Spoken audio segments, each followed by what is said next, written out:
Welcome to a midnight kind of place, where we share short horror fiction worth talking about.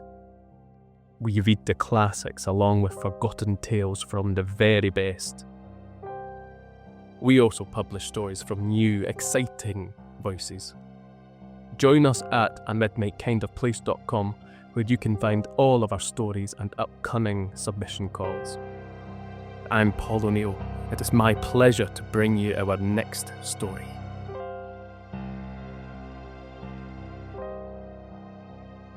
Don't See Me Again Tomorrow by Mir Rainbird.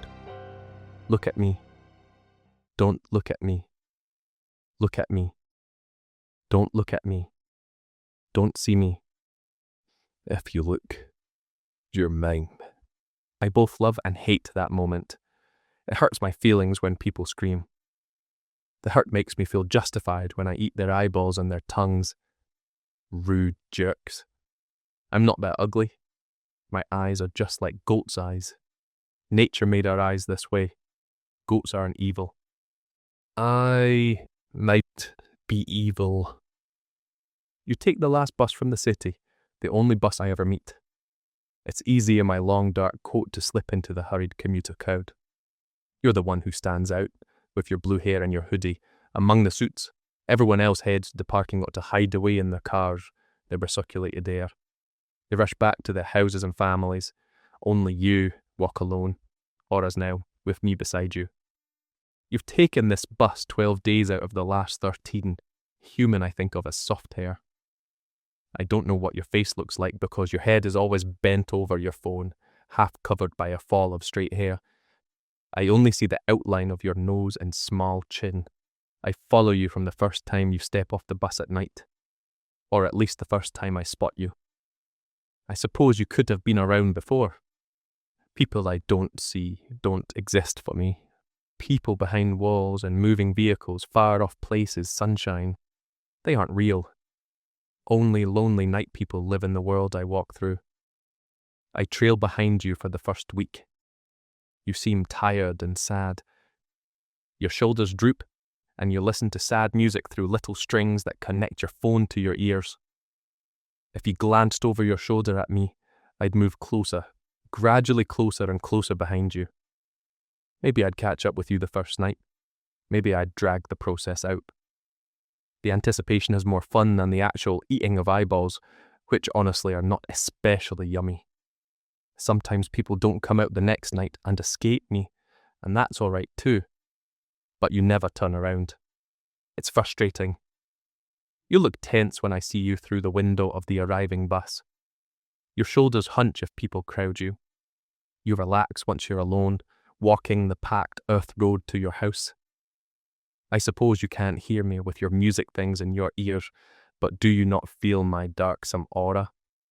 Does my ominous presence not make your spine tingle with crawling dread? You are insensitive.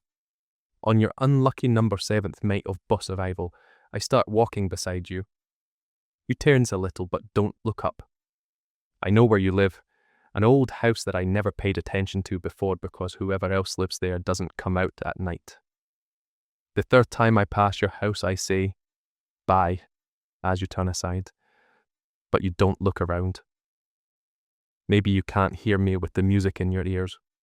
The following night I say more loudly, see you tomorrow, and you make a vague, surprised noise like a goat snorting. The pace of your steps changes for a second as if you hesitated. The night after that I tell you, good night, and you mutter, mate, in return. Your voice is soft, like your hair, but you still don't look at me. I make myself keep walking. I don't want to rouse your suspicions. Not yet. It's novel, drawing the hunt out as long as this. Your 6th time walking beside me, halfway between the bus stop and your home, you say suddenly, what music do you like? This flummoxes me, as I'm not expecting you to speak. You haven't acknowledged my presence at all the other nights except when I spoke first, much less ask a question about me. One I don't have an answer for.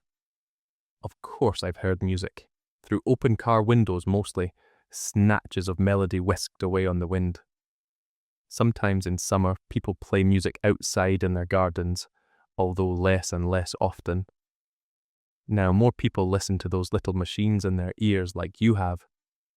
I have keen hearing. I can hear your music faintly. A woman with a high, small voice sings about being sad and alone. Your music makes me uncomfortable. Not this kind, I say, and you twitch, one hand raising towards your ear before dropping back to your phone. You scroll through a list of some sort before unplugging your ear device. A voice washes over me, rich and warm as summer shadows. Oh, this is much better. This is nice. I'm not used to nice things. Warmth, softness. Suddenly I want to reach out and touch your hair. I want to know if it's as smooth as it looks. I want to see your face. But then this would be over. No more walks, no more music.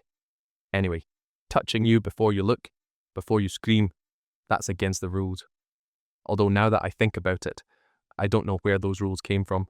No one told me, I just know. I like this, I say, and the sentiment sounds too big. Alison Russell. You murmur. I love her voice. And her lyrics. They're like poetry. I don't know what poetry is, I tell you, and you stumble. I'm not sure if the little surprise sound you make is a response to my answer, or to tripping. Well, it's words arranged in a certain way to have rhythm or energies or like layers of meaning. It's a way to express feelings or ideas that are hard to get into words. I guess that's why it's hard to define. You make a sound, a tiny crumbled off fragment of a laugh. I don't hear laughs very often. I'm never from you, I'm not very good at explaining stuff like this. you say, as if concluding. But then you add, I'll bring you some poems tomorrow, okay? okay, I breathe. We don't say anything more until we reach your house. As you unlock the front door, you repeat, Tomorrow. as if I would forget. The next night you say, Hi. without waiting for me to speak first. Hi, I echo. It's not a word I use. It's a word I know, a word I've heard often, but never directed at myself. It's small and friendly. Hi. You take out your ear things. Tonight your music has no voices, no words. It sounds a bit like rain. I made you a little book. You take a small rectangle of folded paper out of your pocket. I copied some of my favourite poems. You could tell me if you like any of them. Then I could pick more. If you want. You hold out the book. As hesitantly as I've ever done anything, I put up my hand and take it. My nails are heavy and black, but yours are blue and torn, and you don't comment.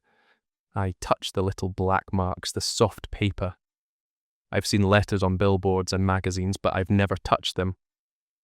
I don't know how to read. Oh, You sound pained. Not in the way people sound pained when I eat their eyeballs. This sound is new to me, yet the pain is familiar. I can read you a couple. If you want. Yes, I say quickly. Please. I've seen people reading, but never close enough or long enough that I figured out how it worked. I hand the paper back to you, a little reluctant because I like the way it feels on my fingertips, and the way it smells like paper and ink and your skin. You smell of cinnamon and tea. You walk until you're standing under a street lamp. The lamps are far apart so the circles of light they cast don't overlap. No one walks at night around here and all the drivers have gotten home. For the first time I wonder, what is it like in the daytime, this neighbourhood? Are there people out gardening and walking dogs? There aren't so many houses in this area at the edge of the city, a few old places like yours, and some new construction occupied by people who only go places in cars. It's a little peninsula of the city poking out into the woods where I hide in shadows. I stand just outside the circle of light. If someone does drive past, they won't see me. Only you, with your head bent and the yellow light turning your hair violet like evening. What would a human think of you standing there, alone in the night? Okay, this poem is my favourite one. You clear your throat. I won't be offended if you don't like it, though. Poetry is subjective. I don't know what that means, but I say, okay. You clear your throat again, shift your weight. Then you read.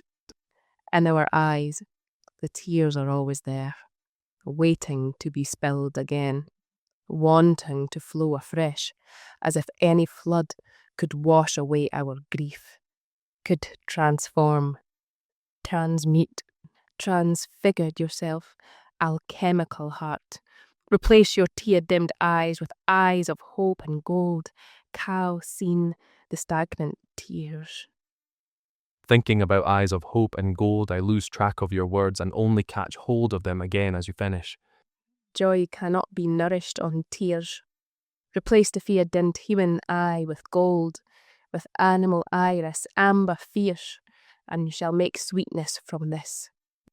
Animal iris amber fierce, I whisper to myself, trying to trap the words in my mouth so I can lick them later. Words are delicious. How did I never know this? No wonder humans use so many. So, you liked it? You ask. I've been staring blindly into the night. I can see in the dark, but right now I'm not looking. And as I turn my attention back to you, your head dips as if you were watching me through your hair. But you don't scream, so I must be mistaken. I should go. You say. My granny. I moved here to help her. She'll worry if I'm late. Next time, I'll tell her I might come home a bit later. Next time, I say, I walk beside you to your house. When you crack open your front door, you pause and turn a little, and for a moment, with some unfamiliar sensation that hurts my chest, I think you're about to look at me. But your hair still veils your face as you tell me. Have a good night. You too, I murmur. You have a good night too. Night 14. One day out of every 7, there is no bus. Nothing for you to walk home from. I don't know what to do with myself. It's stupid. Of course I don't wait at the bus stop every night. I can go other places. Went other places before I met you. A week ago there was no bus, and I went to a place deep in the woods, where men in a shed were making things with strange chemicals. And when one of them came outside to eat some of the chemicals, I followed behind him closer and closer until he turned and his mouth fell open, teeth all dirty and rotted, and I gobbled his tongue before he could scream. If I ate your eyes and your tongue, you would always be with me. But you wouldn't be able to read to me then. You wouldn't say hi or tomorrow. I hate this thought, you not speaking to me again. I hate that I don't know what to do tonight without your music, your poetry, your voice. I never minded quiet before. I say aloud to myself, I like poetry. It sounds like I like you. Maybe I will find some of those dark glasses people wear in sunlight. Then if you looked at me, if you ever did look up, it wouldn't count. You wouldn't see my eyes, you wouldn't scream, you wouldn't hate me. I could know what your face looks like. And maybe I could touch your hair.